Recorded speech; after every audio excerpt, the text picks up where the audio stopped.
Well, back when I was in college, I had a couple of jobs. One of the jobs was working as an RA in one of the dorms on campus. And as an RA, we did a bunch of different things. We put on events and programs, for example. We counseled students. We did room inspections. We tried to enforce the rules as best as we could. But the main thing that we did was conflict resolution. In other words, as RAs, our job was to help students work through conflict with their roommates. Now, friends, if I were to ask you, hey, what do you think is the number one source of conflict amongst college roommates, what would your guess be? Okay, just think about it for a moment. The number one source of conflict amongst college roommates, what would you think that conflict would be? Food, groceries? I heard noise. Yeah, I imagine some of you might think noise, right? Noise is definitely one of those ones. Like, how about this, for example, like your roommate is blasting music all the time and you can't study, or your roommate, she's on the phone, she's talking all day long, and it's like, oh, I can't get some peace and quiet, right? Noise is a natural source of conflict. Somebody said bedtimes. Bedtimes is a natural source of conflict. You have a student that says, hey, I go to bed at 8 p.m. The other student says, I go to bed at 3 a.m., and now there's some conflict because they can't figure out when to turn off the lights and quiet down.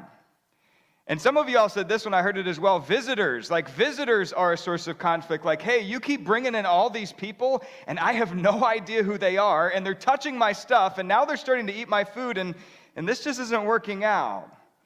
Or, hey, your girlfriend, man, she's over here all the time. Like, she practically lives here, and I feel like I have no privacy, right? Visitors are a natural source of conflict as well.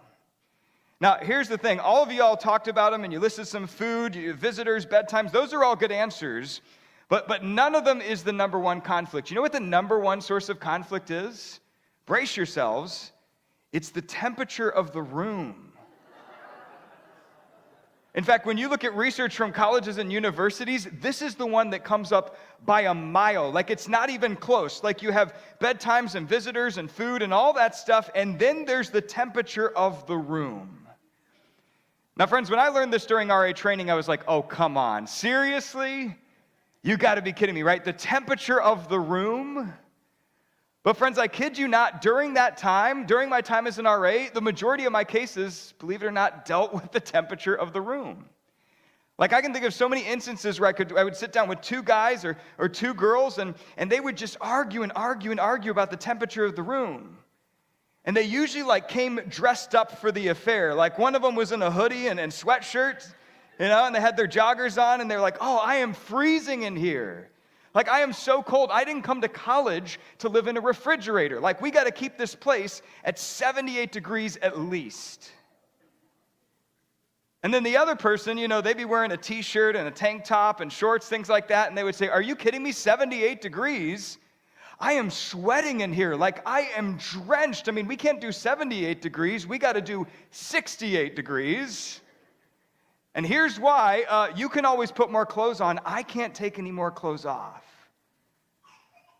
And friends, I would just sit there listening to these students go back and forth, and nobody wanted to budge.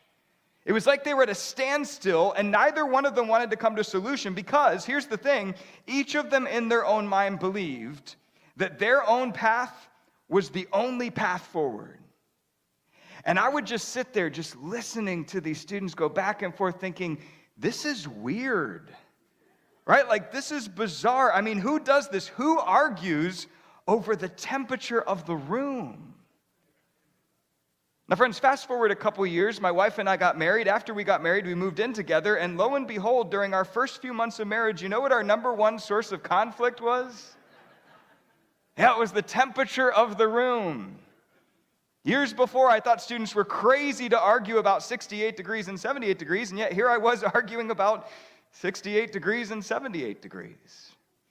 Now, Elaine, she's very much Team 78. Just by a show of hands, how many of you like the higher temperatures? Team 78.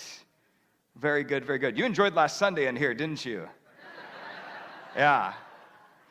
How about those of you like myself? I'm Team 68. Who are my Team 68 people? I know you believe like I do. Air conditioning is God's greatest invention and gift to mankind, yes?